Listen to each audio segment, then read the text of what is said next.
Hi guys, ako na po ni. So for today's video, I will try to fit in this 3 minutes video kung paano kumuha ng OEC appointment schedule through our POEA online account.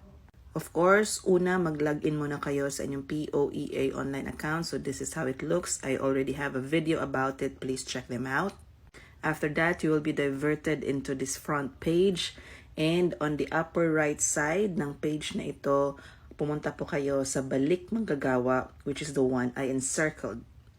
After that, pupunta naman kayo dito sa initial assessment kung saan makakita kayo ng 3 thumbs up, which means that dapat naka-checklist or naka-check po silang 3 para makaproceed po kayo. Kailangan po ninyo ng passport data, Pag-ibig MID number, and of course, ang inyong beneficiary details, which dapat na fill out nyo na po sa inyong My Profile section sa unang page. Please take note, pag wala po itong 3, hindi po kayo makaka-proceed. So this is the next page where you will be putting your flight date. Remember, and please take down, note na ang flight date na ibig sabihin niya yan ang flight date nyo pabalik ng UAE, hindi ang flight date pauwi ng Pilipinas. Again, ang flight date na required dyan ay ang flight date nyo pabalik ng UAE. So, ang next page, may question dyan if you are returning to the same employer. If yes, ang sagot, you will be diverted to OEC exemption. Diretso mo na agang mapiprint ang yung OEC.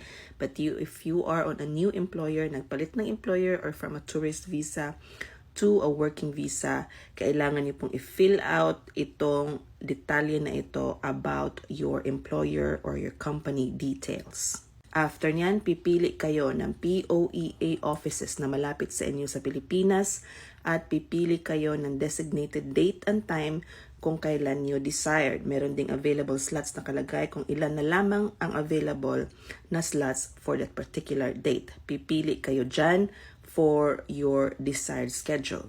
And then, you will be diverted into this page wherein ito na po ang inyong official appointment OEC schedule. So, ito na po ang official appointment OEC schedule. Makikita niyo ang schedule details, kung saan ang processing site, date and slot or time, and then ang inyong appointment details sa taas. May designated barcode din para sa atin.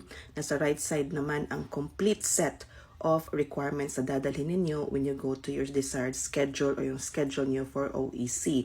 Number 6, enhanced insurance is temporarily on hold po muna. Mahalagang i-print po ang page na ito kasi kakailanganin po ito sa POEA sa Pilipinas.